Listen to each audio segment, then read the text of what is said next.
और ये संसार में ये 25 साल की उम्र मनुष्य की है।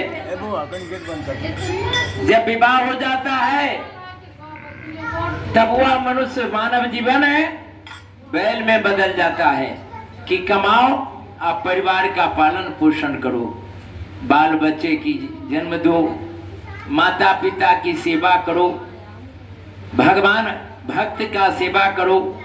संतों की समागम होती है तो संत की सेवा उपलब्धि है मनुष्य जीवन में। तो मनुष्य को भी वो चाहिए कि संत की सेवा हो।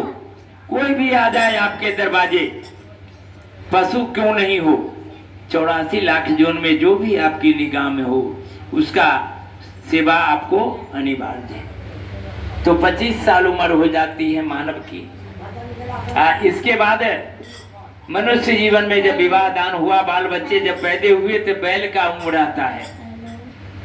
जब बैल का उम्र दिए भगवान 25 साल, तब मनुष्य कहा जे प्रभु हम मानव हैं, हम आपका सेवा करेंगे, तो हमको आप 100 वर्ष देते, 50 वर्ष देते, और बैल के जैसे हमारा 25 वर्ष दे दिए हैं। कह देखो हमारे लिए सब बराबर है, संतों के लिए सब बराबर है, माता पिता के लिए जैसे सब बेटा बेटी बराबर है, उसी प्रकार प्रभु के लिए सब बराबर है। राजा रंग फकीर 84 लाख जोनी उनकी ही उपलब्धि है। वही सबको पैदा करते हैं, वही सबका पालन पोषण संहार सब कुछ है।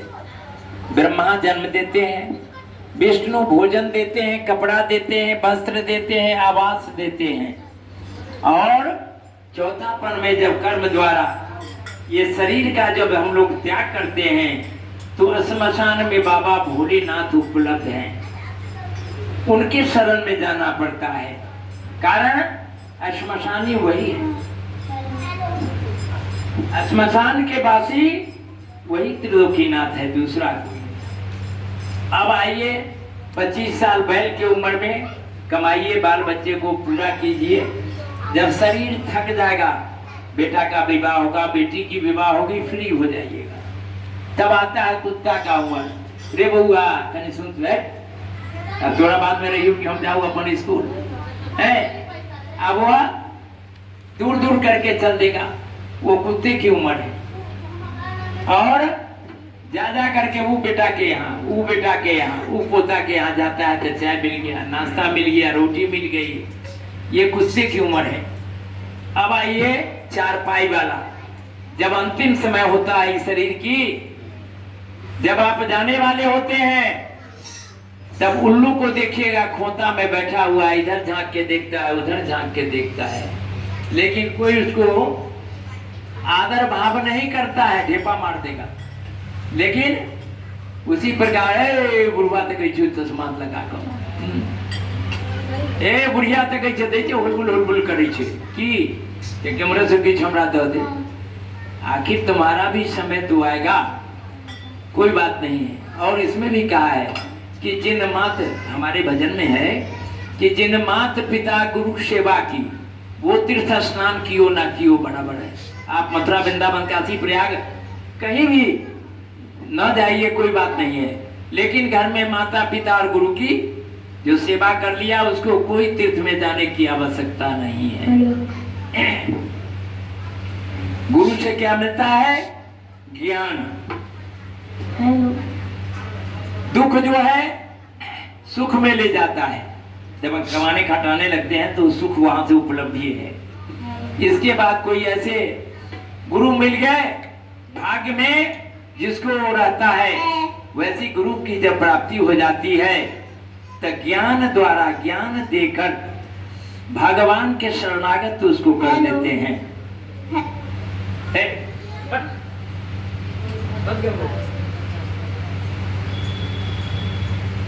गुरु ज्ञान दे करके उसकी ज्ञान प्रविष्ट रूप से ईश्वर से मिलाने वाला गुरु है। ईश्वर से मिलाने वाला माँ बाप नहीं है, गुरु है।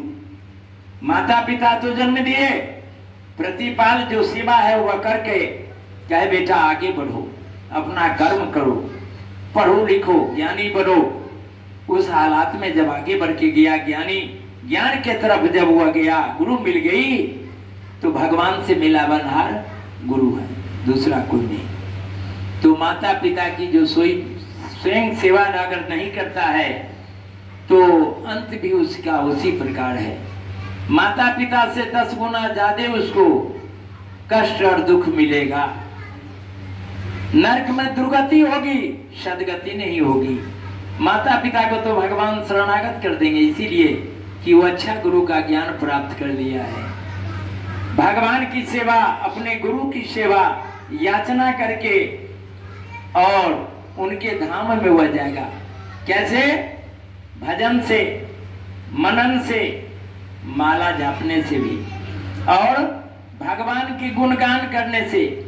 अगर नहीं गुणगान कर सकते हैं तो ये हाथ ताली क्यों दी है भगवान? तो हाथ ताली बजा के भी प्रभु की शरणागत आप बन सकते हैं। कोई आंसू भी बहा करके, वहां कारण हाथ नहीं है, पैर भी नहीं है, लोथ है, भगवान के शरण में जाता है तो आंख से आंसू गिर रहा है और ध्यान प्रभु पर में है, कारण प्रभु उसको अपने शरणागत कर चुके हैं। तो उसको कोई ताली वाली की जरूरत नहीं है, कोई गीत मल्हार की बात नहीं है। और जिसको सब कुछ भगवान दिए हैं तो सब कुछ से उपलब्धि हुई है। यही मानव का जीवन है, आधार रूपी। और गुरु देखिए, गुरु ऐसा होना चाहिए कि एक बार भी चरण अपने शिष्य के, शिष्या के, कितना आदमी शिष्य